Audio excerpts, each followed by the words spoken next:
This is New Jersey.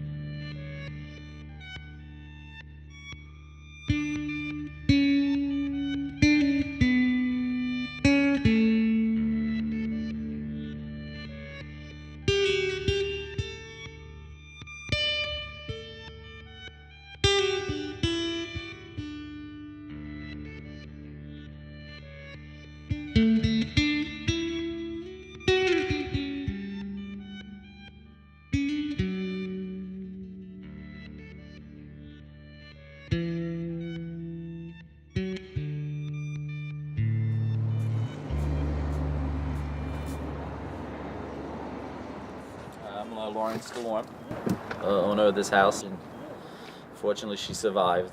Unfortunately, everything inside didn't survive. Let me ask you, I've been asking everybody to weigh in on this question. How do you make yourselves happy? How do you put a smile on your face when you're dealing with this kind of thing? Whether it's the fear of it coming or the pickup afterwards. How do you put a smile back on your face? You know, how about this? See, in my house, this house, I've been here 20 years. He's been here before me. Our neighbor here, we call this the compound. We have a great group here. We have the whole block. We have lots of fun. Yep. Summers are fantastic. And that's what keeps you coming back. That's what keeps you coming back. I mean, as long as the houses are there, look, we got the view, we got, the beach, we got friends, and it's just the best island. So, the island will get back. He'll be back, by next summer. And some people, unfortunately, weren't as lucky as we were. But, hopefully they'll be You back. can dig your toes in the sand every weekend in the summer. As opposed to being home every weekend. That's what makes it all worthwhile. That's it. And you have a For sunset. 20 years, I thought I'd never get tired of it. Yeah. You see the things you can fix and do better now, and you improve for next time. Actually, as we said, every 40 years we got to clean the house out. But so It's worth it. it's worth it. Yeah, Absolutely. It's great. Yep, it's worth it.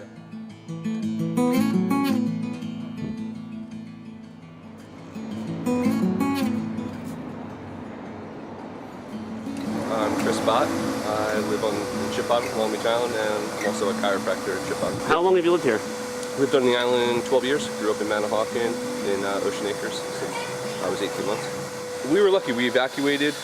We had about 4 feet of water in the garage, and my office was lucky. We just had some rain come in from the north side.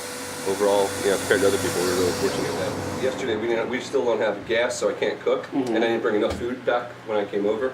So my neighbor's house I'm taking care of too, and I saw these bags that obviously float and they hold the air still, so they're fresh. So the food inside's good, but I kind of dumped the bag into a bowl and wash my hands before I eat it. But I got some food in. I found some microwavable food that I had for dinner last night. So here's the high water mark. So you would be chest high in water right now. How many inches are you, Nate? How tall? 60, 53, 52, 53. Inches? Yep. So, and it's up to your chest almost. Can you swim? Yeah. Because you would have had to. You too.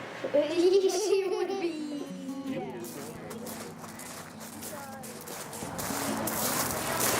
So this is Betty's garage.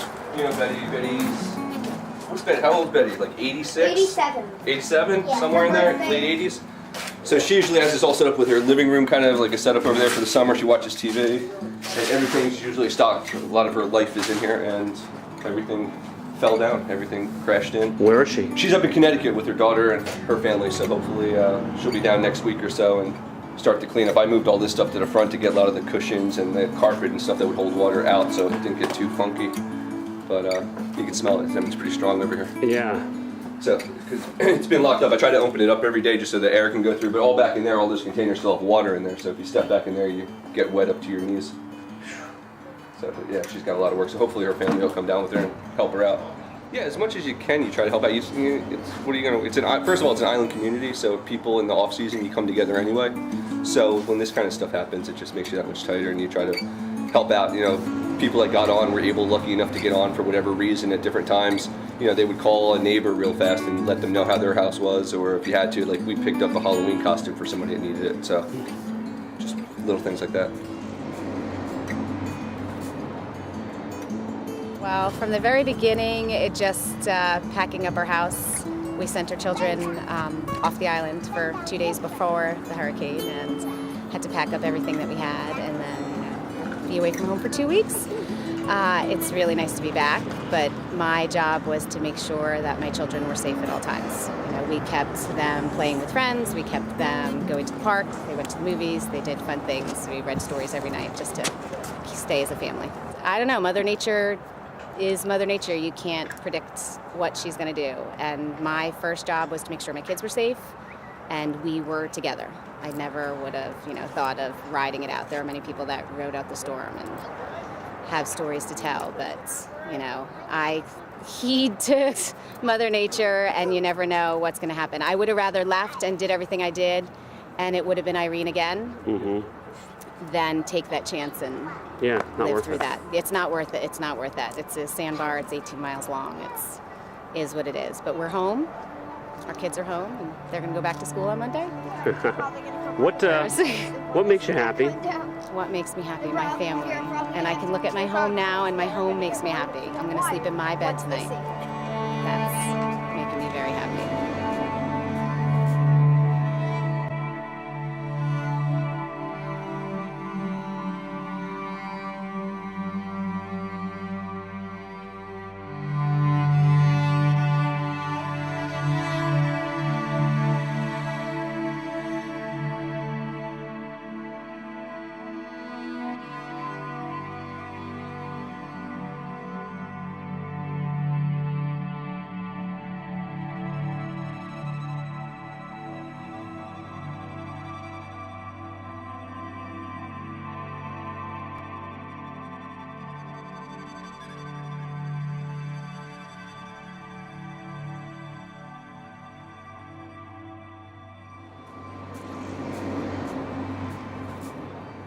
You stayed here. Yes.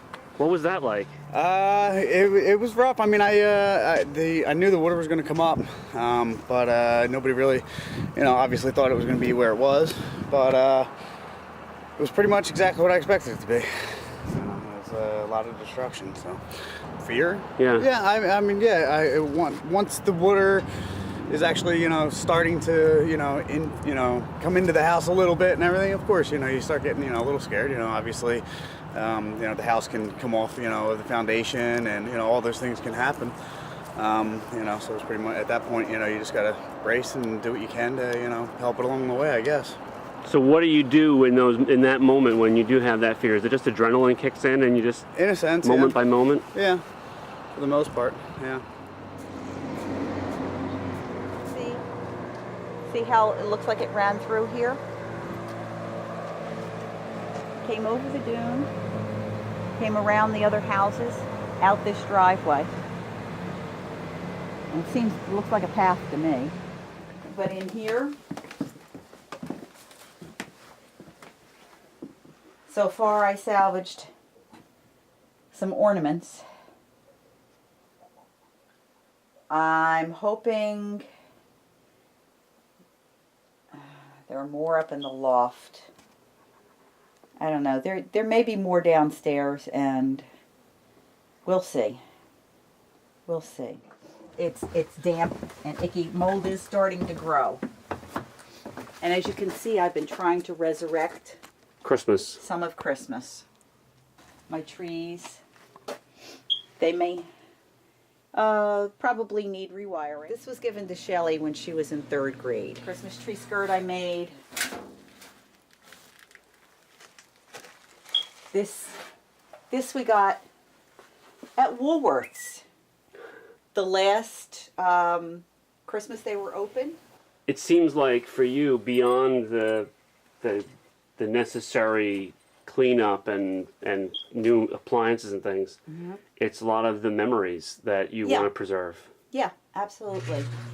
Obviously, some things are going to be beyond saving, but those that can be washed, okay.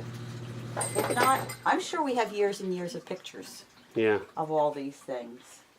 We've been staying with a family on the mainland who have just, absolutely been our lifeline. Keith is a Stafford police officer. He was working around the clock. So we were there with Debbie and her 3 kids and her father-in-law who had just come up from Florida. So we were a household of 8 Wow. all of a sudden. And if it weren't for them, who knows where we would have gone. Hey, we just do what we gotta do, Steve.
My name is John, and we are coming from the Jersey Coast chapter, which is in Tinton Falls, New Jersey.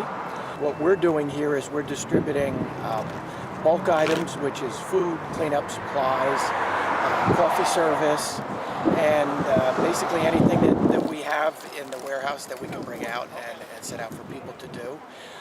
With us are a bunch of folks from out of state in the other vehicle, and they're doing a hot meal service. Just being here for us, I think, is its own reward. And again, we've got an opportunity to meet a lot of people we would never otherwise meet. You hate to meet under the circumstances, but a lot of people with a lot of really positive attitude and strong spirit, and it's just a great place to be with all of these folks. And the opportunity to take what people have done, like gathering all of these materials and hand them out, is really, really nice. And you came all the way from Indiana to help out in this situation. Oh, yes, sir. And where are you guys from? I'm from Western Kentucky. We've got Western Kentucky and Atlanta in here. Wow. And the Irv is from South Carolina, so you just never know. You can go inside and sit down and eat. Sure. Yeah. So when did you get here? This is my 9th day. Wow. And we hope to get a day off tomorrow. Wow. They've been like 12-hour days, and, but we're glad to be able to do it. I really don't want to bother you anymore, but I'd like to ask you one more question that I'm asking everybody. What makes you happy? What puts a smile on your face in times When like I this? can see a smile on somebody's face that we have just helped. It really, it's what we do it for. Yeah. You know? And everybody in New Jersey that we have run into has been so gracious. We have to almost force feed on some of the people because they say, well, no, save it for somebody that needs it. They need it too, Yeah. So we're just glad to be able to do it for them. What is your name, ma'am? Sandy Troyer.